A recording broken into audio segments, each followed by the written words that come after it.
құрметті Қасым-Жомарт Кемелұлы. Мен Қостанай облысының Амангелді ауданы Тасты ауылының тумасымын.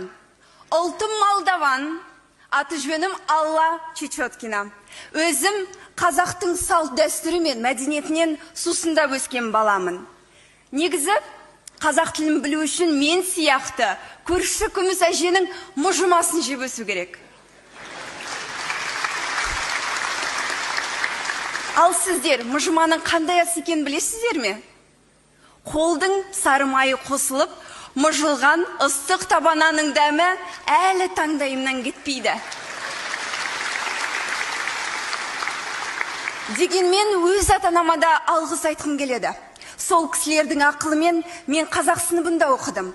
Сақып Жамал деген алғашқы ұстазының арқасында қазақ тілінің қасиетін сезіндім. Қазіргі таңда Ахмет Байтұрсынов атындағы Қостанай мемлекеттік университетінде журналистика мамандығы бойынша магистратурада оқимын. Сондықтан мен қазақтың нанын жеп, суын ішіп өскендіктен ең алдымен қазақ тіліне құрмет көрсетілуін талап етемін. Құрметті жиналған қауым, мемлекеттік тілде сөйлемесек, білуге тырыспасақ, біздің егемендігімізге, тәуелсіздігімізге қосқан үлесіміз немен өлшенеді? Барлық қандас бауырларымды қазақ тілін білуге, сүюге, оны өз өмірлерінде рухани азық етуге шақырамын. Жаһандану заманында қазақы тәрбие ұмытылмаса деген тілегім бар.